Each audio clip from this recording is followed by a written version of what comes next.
around the nucleus.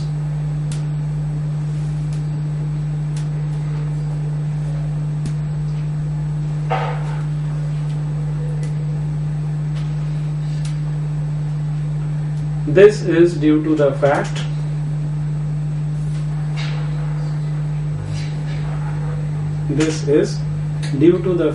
that every accelerated charged particle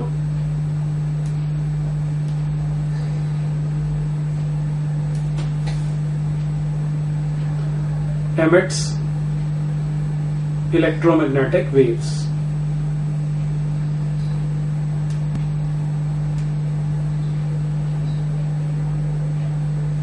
अगला sentence है as a result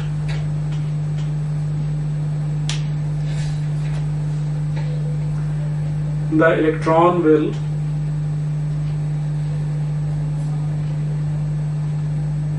lose energy uniformly.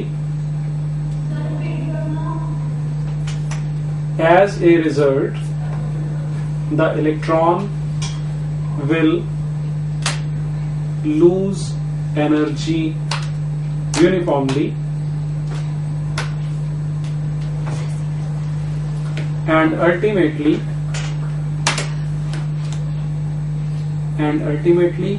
fall into the nucleus.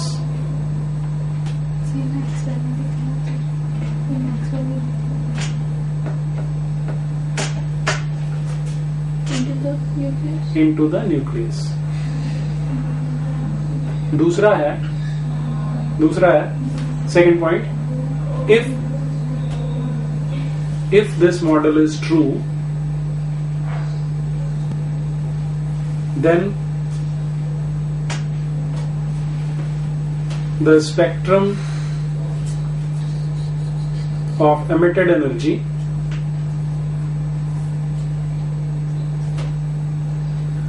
should be a continuous spectrum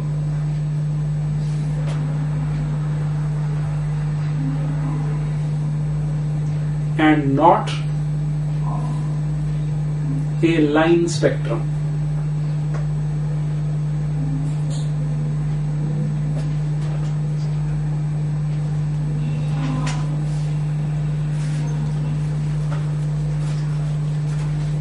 ये दो limitations हैं जी, पढ़ के देख लो, दोनों समझ में आई हैं।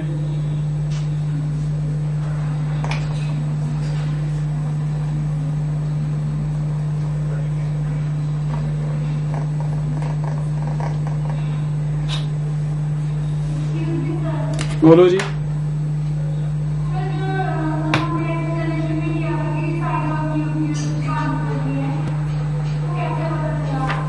क्या आती है? अच्छा, वो कैसे? वो तो एक्सपेरिमेंट जब कंडक्ट किया तो ऐसा है ना कि ये पतली सी शीट है, हम यहाँ से पार्टिकल्स को बम्बार्ड किए जा रहे हैं, तो जहां जहां खाली जगह होगी वहां से ये निकल जाएगा और जहां पे वो प्रेजेंट होगा वहां से टकरा के वापस आ जाएगा। ठीक है, तो कितनी जगह में से निकल गए, कितनी जगह में बच गए, वहां से हमें पता लग गया कि कितनी जगह प्रेजेंट है।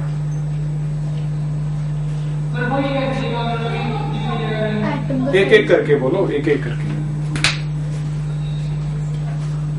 हाँ जी सुखप्रीत, क्या कह रहा है?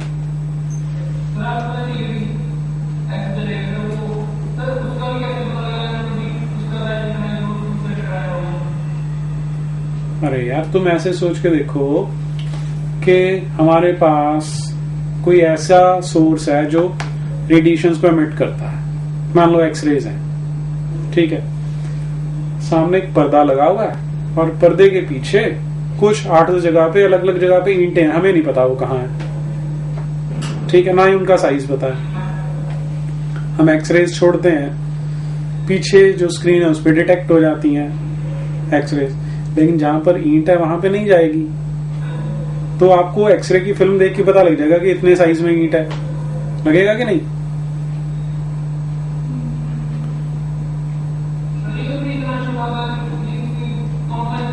हम यार बड़े वाले से हम छोटे लेवल पे देख लेंगे, हमारे पास ऐसे माइक्रोस्कोप होते हैं, इलेक्ट्रॉन माइक्रोस्कोप भी होते हैं। जो उस लेवल पे देख लेते हैं। ठीक है, हाँ जी।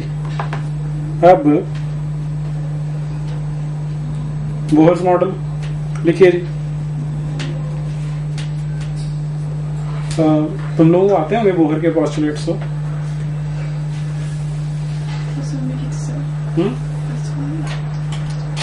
लिखो जी। पहला है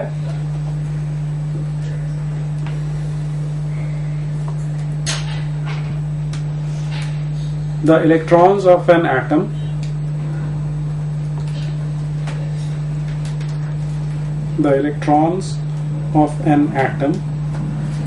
revolve around positively charged nucleus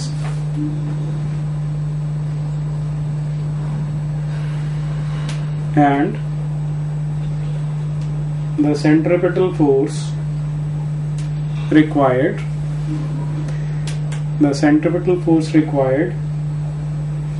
is provided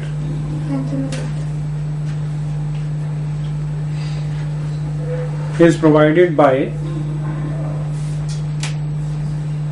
the electrostatic attraction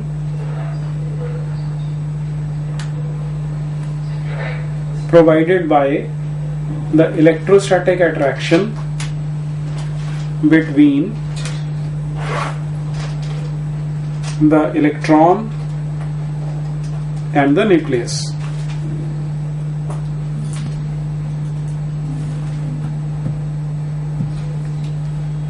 Mathematically,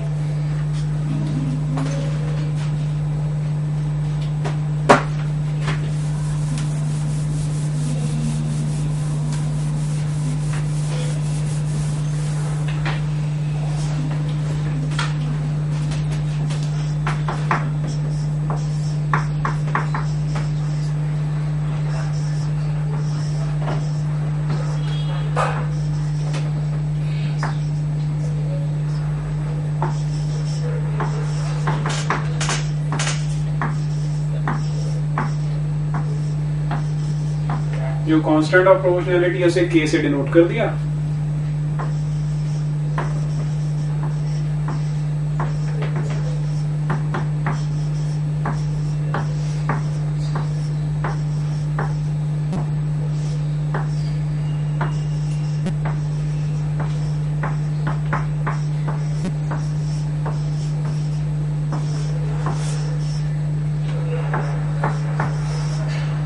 इसे नोट कर लो।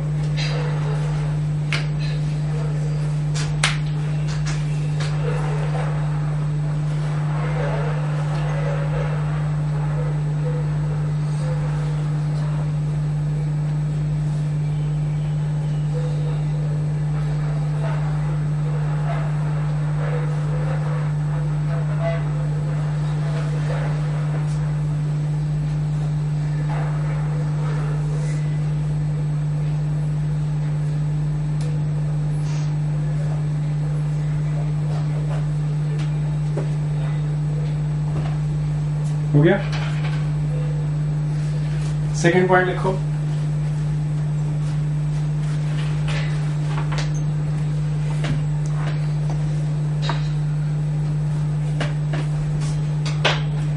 The electrons cannot revolve. The electrons cannot revolve in any possible orbit, but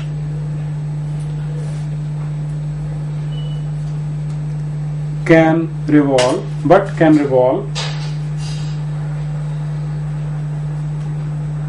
only in those orbits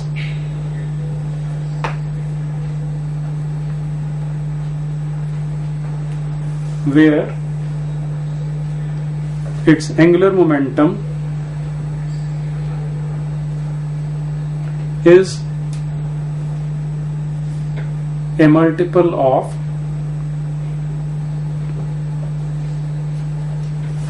h upon 2 pi.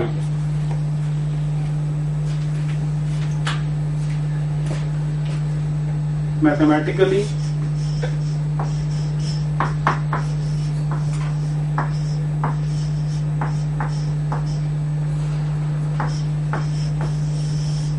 Angular momentum mvr होता है n into h/2π। Ji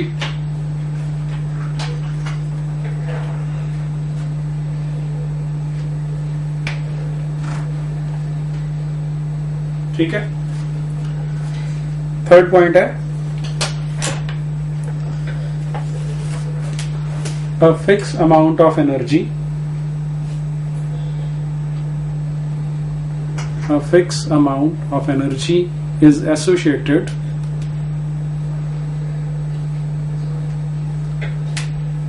with each orbit or shell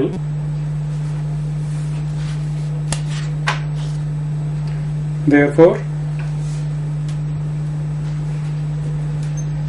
no energy is emitted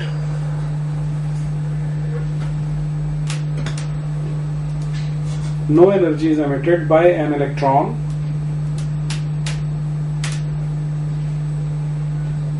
as long as it remains in one particular orbit.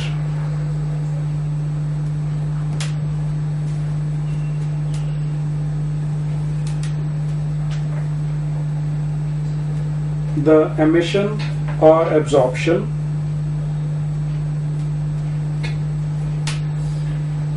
of energy takes place. The emission or absorption of energy takes place only when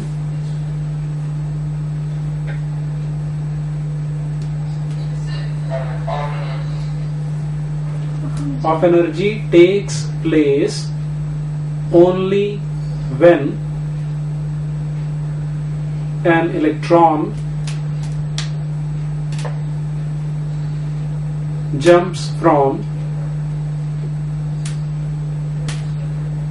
one orbit to another.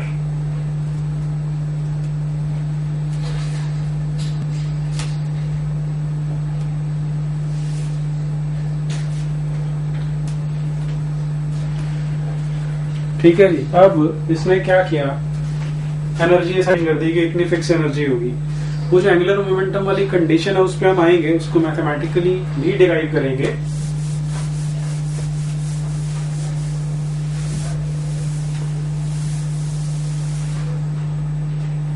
अभी हम केवल ये बोल रहे हैं कि यदि nucleus है तो जब तक ये अपनी ऑर्बिट में चक्कर लगा रहा है इसकी फिक्स एनर्जी है, ना वो बढ़ सकती है ना कम हो सकती है। वैसे ही अगले ऑर्बिट की अपनी एक फिक्स एनर्जी है, तो इस ऐसे हर ऑर्बिट के साथ अपनी एक fix amount of energy associated है। जब तक चक्कर काटता रहे उसमें एनर्जी फिक्स है, लेकिन जैसे ही एक से दूसरी में गया अब एनर्जी चेंज होगी। तो यदि ये हायर एनर्जी वाला और ये लोअर वाला है तो एनर्जी एमिट कर रहा है, लेकिन यदि ये लोअर वाला और ये हायर वाला है तो एनर्जी एब्जॉर्ब कर रहा है। ठीक है। अब यदि ऐसा है तो डिस्क्रीट वैल्यूज आ गई। अगर डिस्क्रीट वैल्यू है तो हर वैल्यू के लिए एक फिक्स लाइन बनेगी। ठीक है, क्योंकि उसकी एक ही वेवलेंथ हो सकती है, इसलिए हाँ। अच्छा दोबारा बताता हूं। लाइट जो है it is a form of energy. ठीक है, तो जो पहले वाला मॉडल हम बात कर रहे थे रदरफोर्ड की, कि यदि एक इलेक्ट्रॉन चक्कर काट रहा है और वो एनर्जी छोड़ रहा है तो छोड़ते छोड़ते धीरे धीरे रेडियस छोटा जाएगा और अल्टीमेटली वो सेंटर में गिर जाएगा। ठीक है, तो उसमें मान ले कि इनिशियली 100 जूल्स की एनर्जी थी, वो धीरे धीरे कम हो रही है, 100 से 90 पे आया, फिर 80 पे आया, 70 पे आया, आते आते 0 पे आएगा। तो धीरे धीरे जो एनर्जी छोड़ रहा है तो उसमें 0 से लेके 100 जूल्स तक के बीच में जितनी एनर्जी की वेवलेंथ आती है वो सारी एमिट होने वाली है, क्यों? तो हर वैल्यू से गुजरेगा, ठीक है। तो जो स्पेक्ट्रम बनेगा उसमें सारी पॉसिबल वेवलेंथ आ जाएंगी, ऐसी स्पेक्ट्रम कहलाती है कॉन्टिन्यूअस स्पेक्ट्रम, ठीक है। लेकिन अब इस मॉडल में क्या है कि एक वैल्यू इस एनर्जी की है, एक वैल्यू इस एनर्जी की, मान लीजिए 10 जूल है, ये 7 जूल है, गैप 3 जूल्स का हो गया, तो जंप करेगा 3 जूल्स का चेंज आएगा। अगर हम फॉर्मूला लगा दें equal to H C by lambda, ये वैल्यू पता है, ये दोनों फिक्स हैं, तो लैम्डा निकल आया, वेवलेंथ निकल आई। पर मान ली वो वेवलेंथ पीले रंग की लाइट की है, तो जब भी इलेक्ट्रॉन यहां से यहां जंप करेगा तो पीले रंग की ही लाइट निकलेगी सदा, और वो एक ही वेवलेंथ होगी, ठीक है। जैसे मान लो कि पीले रंग की वेवलेंथ होती है 5200 एंगस्ट्रॉम से लेकर 5900 एंगस्ट्रॉम के बीच में। अब इसमें 700 एंगस्ट्रॉम की रेंज आ रही है, जो पीला रंग काफी बड़ा बन जाएगा। लेकिन यहां पर क्योंकि एक ही वैल्यू आने वाली है, मान लो वो एक वैल्यू आ रही है 5350, तो एक सिंगल वेवलेंथ है, तो उसकी एक सिंगल पीले रंग की लाइट बनेगी, लाइन बनेगी। इसलिए ये लाइन स्पेक्ट्रम बनाएगा, जैसा कि हमें देखने को मिलता है, कॉन्टिन्यूस तो देखने को ही नहीं मिलता। तो ये क्योंकि ऑब्जर्वेशन के साथ मैच करता है, इसलिए ये बेटर एक्सप्लेनेशन है। आया समझ? ठीक है, ओके। अब ये जो हमने दो एक्सप्रेशन लिखे फर्स्ट और सेकंड, इनका हमें क्या फायदा है? कई बार तुम्हें एग्जाम में क्वेश्चन आ जाता है कि रेडियस ऑफ ऑर्बिट का एक्सप्रेशन डिराइव करो, ठीक है। और कई बार ये आ जाता है कि किसी एक रेडियस में जब इलेक्ट्रॉन चक्कर काट रहा है तो उसकी वेलोसिटी कितनी होगी, उसका एक्सप्रेशन डिराइव करो। तो वेलोसिटी या रेडियस एक चीज पूछ लेते हैं। तुम्हारे पास दो एक्सप्रेशन है, अगर उन्होंने वेलोसिटी पूछी है तो यहां से m और v को इधर ले जाओ, r की वैल्यू निकल आई, उसे यहां डाल दो, अब v का एक्सप्रेशन आ जाएगा, ठीक। और अगर उन्होंने रेडियस पूछा है तो यहां से m और r को नीचे ले जाओ, v की जो वैल्यू आएगी उसे यहां डाल दो, अब रेडियस का एक्सप्रेशन निकल आएगा, ठीक है। तो ये दोनों अपने आप करके देख लो। पहला लिख लो heading, radius of a Bohr's orbit. अपने आप देखो करके, जैसा मैंने अभी बताया।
क्या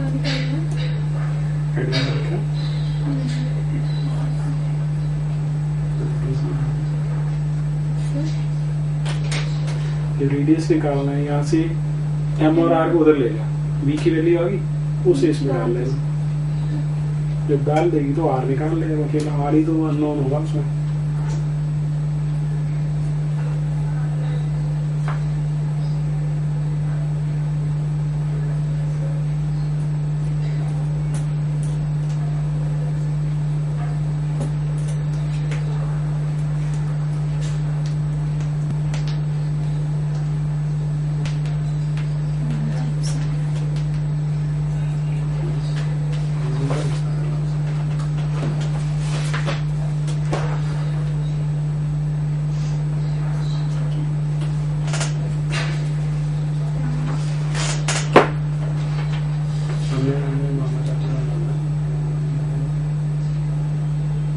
मेरा उल्टा क्यों आ रहा है?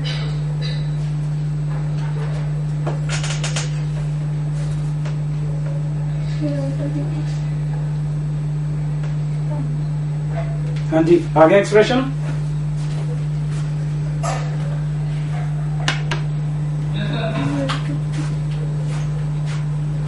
ये आएगा n square h square upon क्या रहे 4 pi square k z e square into 4 पाई square k. m k z square, Yes.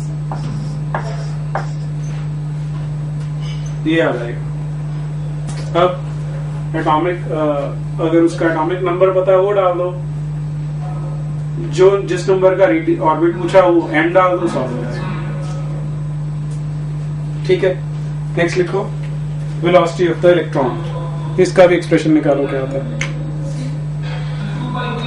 n square 1 z. फिर से बोलना। हाँ ठीक है, इसकी कांस्टेंट की वैल्यू पूछी है।